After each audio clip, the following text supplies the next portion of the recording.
আসসালামু আলাইকুম। প্রিয় দর্শক, অন্য মঞ্চের আলোচনায় আপনাকে সকলকে আমন্ত্রণ জানাচ্ছি।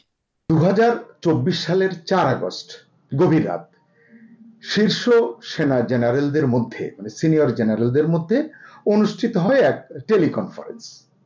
সেই টেলিকনফারেন্সেই নির্ধারিত হয়ে যায় তৎকালীন প্রধানমন্ত্রীর ভবিষ্যৎ, অর্থাৎ প্রধানমন্ত্রীর ভাগ্য।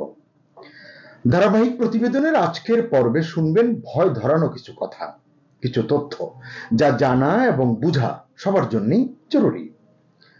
সাথে থাকুন শেষ পর্যন্ত। আসসালামু আলাইকুম, স্বাগত লিডস নিউজে। সম্মানিত দর্শক, একটি অনলাইন নিউজ পোর্টাল বলছে 2024 সালের 4 আগস্ট গভীর রাতের সেই টেলিকনফারেন্সে নির্ধারিত হয়ে যায় তৎকালীন প্রধানমন্ত্রী শেখ হাসিনার ভাগ্য। বিষয়টি বুঝতে পারছেন?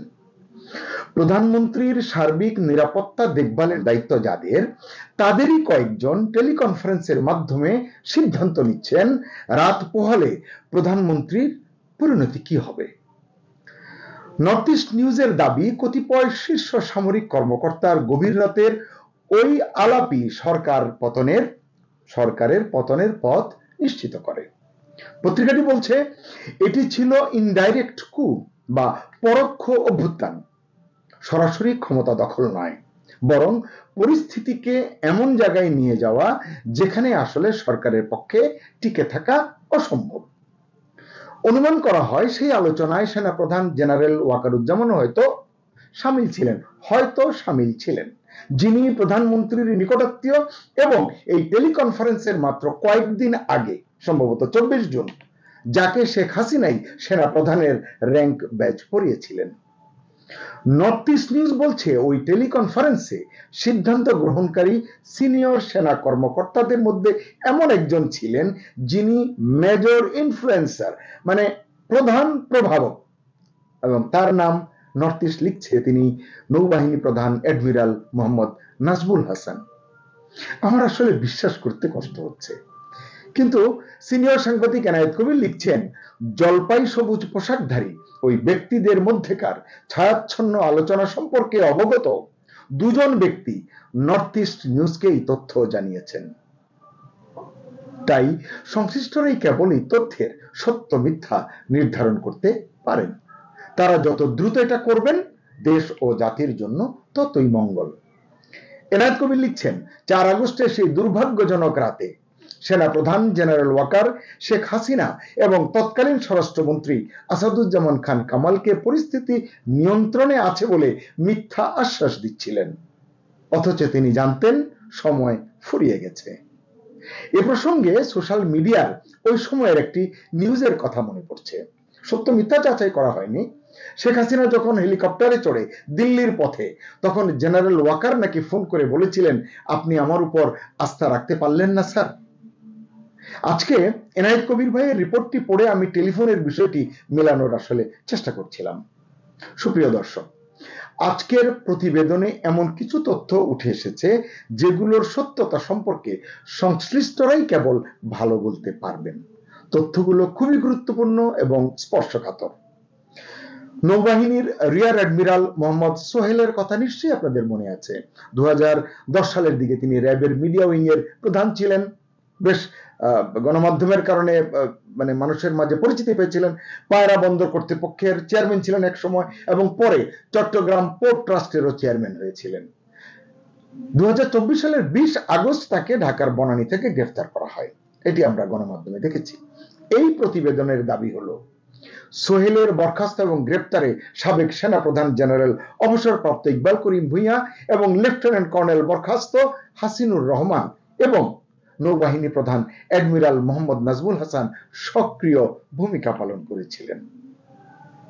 এনায়েত কবির লিখছেন র্যাবের মিডিয়া উইং এর প্রধান হিসেবে সোহেল বাংলাদেশে সক্রিয় বিদেশি বিচ্ছিন্নতাবাদী গোষ্ঠীগুলোকে নির্মূল করতে গুরুত্বপূর্ণ ভূমিকা পালন করেছেন। এটি তো তার কাজ করবেন।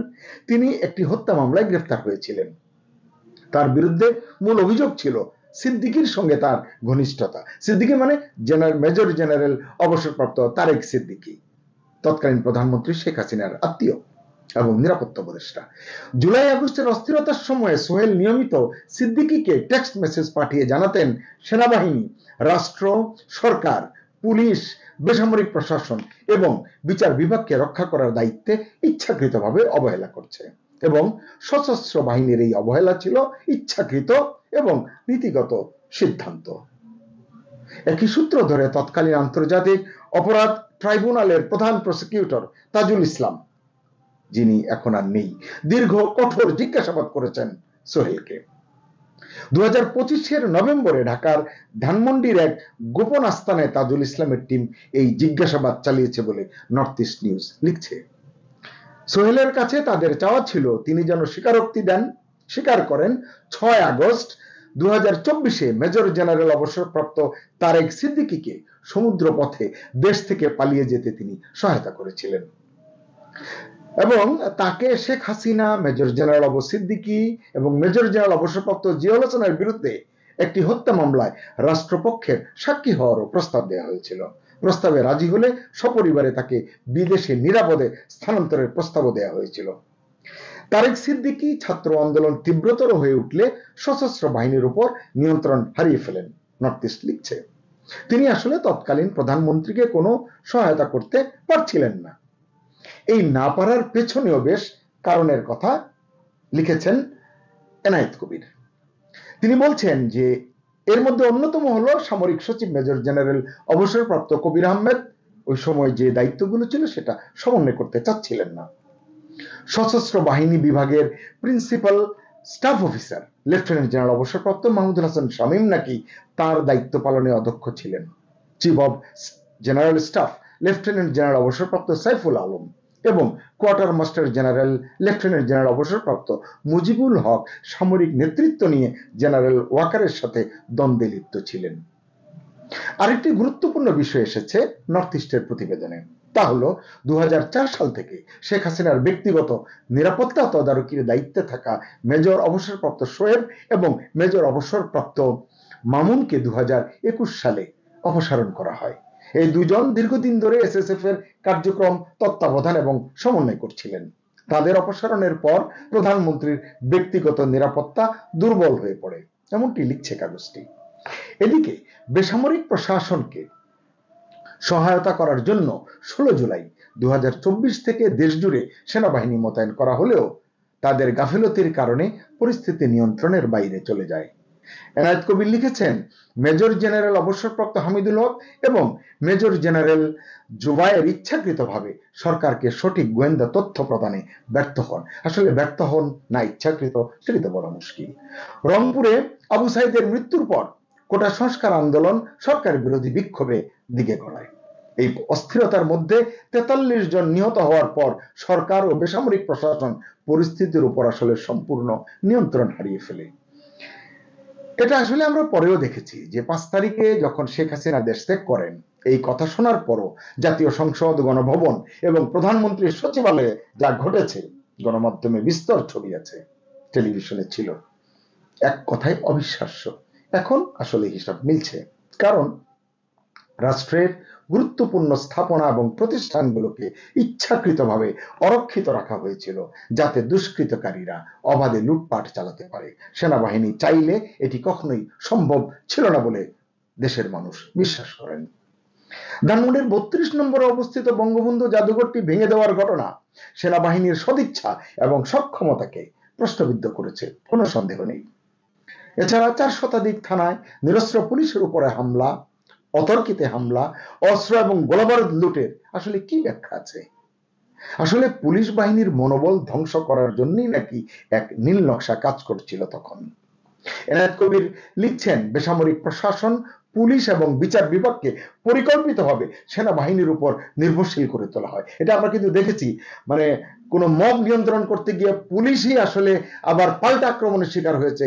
সেই জায়গায় তারা টেলিফোন করে সেনাবাহিনীকে ডেকেছে, মানে সেনাবাহিনীর উপরেই নির্ভরশীলতাটা প্রতিষ্ঠিত করা হয়েছে। এটি মিলছে। এনায়েত কবির লিখেছেন, 2024 এর 24 জুন সেনা প্রধান হিসেবে দায়িত্ব গ্রহণের পরও জেনারেল ওয়াকার প্রথম দিকে সেনাবাহিনীর কমান্ড চেইনের উপর পূর্ণ নিয়ন্ত্রণ প্রতিষ্ঠা করতে হিমশিম খাচ্ছিলেন। তিনি লিখেছেন যে করতে পারেননি, মানে আমার আসলে মনে হচ্ছিল যে এই শব্দটি ব্যবহার করি। Chief of general staff lieutenant general অবসরপ্রাপ্ত সাইফুল আলম এবং quarter master general lieutenant general অবসরপ্রাপ্ত মুজিবুল হকের সঙ্গে তার বিরোধ ছিল সুস্পষ্ট। এ সময় সিদ্ধান্ত গ্রহণের জন্য সেনাপ্রধান কয়েকজন অবসরপ্রাপ্ত সামরিক কর্মকর্তার উপর নাকি নির্ভরশীল হয়ে পড়েছিলেন। ফলে সব মিলিয়ে তৈরি হয়েছিল এক ধরনের ক্ষমতার শূন্যতা। এটি আরো উত্তেজক হয়ে ওঠে সেই সময়ের সামরিক নেতৃত্বের ভেতরের মতপার্থক্যের কারণে। ওই যে দ্বন্দ্ব, অবিশ্বাস, বা কেউ কাজ করতে পারছে না, কেউ দক্ষতা নেই ইত্যাদির কারণে, চেইন অফ কমান্ডের যে বিচ্ছিন্নতার কারণে। প্রতিবেদনে যে বলা হলো কমান্ড চেইন পুরোপুরি কার্যকর ছিল না, সিদ্ধান্ত গ্রহণে দ্বিধা এবং বিভাজন ছিল স্পষ্ট, এমনকি কিছু গুরুত্বপূর্ণ গোয়েন্দা তথ্য সঠিকভাবে সরকারের কাছে অর্থাৎ প্রধানমন্ত্রীর কাছে পৌঁছায়নি বলেও দাবি করা হয়েছে। এসব কারণেই সরকার কার্যত নিয়ন্ত্রণ হারিয়ে ফেলে, আর সেই মুহূর্তেই ক্ষমতার পালাবদলের পথ তৈরি হয়। কিন্তু সবচেয়ে বড় প্রশ্ন হলো, আইন শৃঙ্খলা এবং নিরাপত্তা বাহিনীর প্রধানরা তৎকালীন প্রধানমন্ত্রীর সাথে ঘন ঘন মিটিং করে পরিস্থিতি নিয়ন্ত্রণে আছে, টেনশনের প্রয়োজন নেই, এসব কথা বলে একদিকে শেখ হাসিনাকে আশ্বস্ত করেছেন, কিন্তু গভীর রাতেই টেলিকনফারেন্সে আসল সিদ্ধান্ত চূড়ান্ত করেছেন। সরকার পতনের পর থেকে বিভিন্ন সময়ে এই গত 20 মাসে ওই সময়কার নানান ঘটনাবলীর যেসব তথ্য এখন পর্যন্ত আমাদের সামনে এসেছে তা রীতিমতো ভয়ঙ্কর, মানে ভয়ঙ্কর সব তথ্যে ঠাসা। তথ্যগুলো অত্যন্ত স্পর্শকাতর এবং সংবেদনশীল। সর্বশেষ তো পেপার ট্রেইলের কথা আপনারা শুনেছেন বা দেখেছেন। একদিকে দেশের স্বাধীনতা সার্বভৌমত্বের প্রতীক সেনাবাহিনী এবং গোয়েন্দা ইউনিটের শীর্ষ কর্তাদের নিয়ে জনমনে এই যে সংশয়, সন্দেহ ঘনীভূত হয়েছে বা হচ্ছে, অন্যদিকে দেশের মধ্যকার অস্থিরতাও নানান অশুভ ইঙ্গিত দিচ্ছে। ইতিমধ্যেই সামনে এসেছে নির্বাচিত সরকার পতনের লক্ষ্যে ইউএসএআইডির অর্থায়ন নিয়ে ডোনাল্ড ট্রাম্পের বক্তব্য 2025-এই এসেছে। বাইডেন প্রশাসনের ভূমিকা, জর্জ সরোসের কীর্তিকলাপ, ইলন মাস্কের এক্স পোস্ট যেখানে তিনি পরিষ্কার করেছেন কি হয়েছে সরকার উৎখাতের জন্য। মার্কিন স্টেট ডিপার্টমেন্টের সাবেক কর্মকর্তা মাইক বেন্স তিনি এক টেলিভিশন সাক্ষাৎকারে অনেক কথা বলেছেন, হাটে হাড়ি ভেঙে দিয়েছেন। এ সকল তথ্য সহ বাংলাদেশের সরকার উৎখাতে দেশি বিদেশি ডিপ স্টেটের সকল কাহিনী এখন কম বেশি সরস আলোচনার বিষয়বস্তু। কিন্তু দেশের অভ্যন্তরে এসব অভিযোগ নিয়ে কোনো পক্ষ থেকেই স্পষ্ট কোনো ব্যাখ্যা এখনো সামনে আসেনি, না সরকার, না সেনাবাহিনী, না গোয়েন্দা সংস্থা সমূহ। এই প্রতিবেদনে উত্থাপিত দাবিগুলো সত্য না মিথ্যা তা স্বাধীনভাবে যাচাই করা সম্ভব হয়নি, কিন্তু বিষয়গুলো তো গুরুতর। এগুলো যদি সত্য না হয় তাহলে বিভ্রান্তি দূর করতে স্বচ্ছ তদন্ত অত্যন্ত জরুরি, কারণ উত্তরহীন প্রশ্ন কেবল সন্দেহই বাড়ায়। তাই দেশের মানুষ 4 আগস্ট 2024-এর 4 আগস্ট গভীর রাতের ওই টেলিকনফারেন্সের বিষয়ে সব সত্য জানতে চায়। কারা সংযুক্ত হয়েছিলেন সেই কনফারেন্সে, এর প্রেক্ষাপট কি। আজকে আর বেশি বলবো না। সবাই ভালো থাকুন, সুস্থ থাকুন, নিরাপদে থাকুন। আল্লাহ হাফেজ।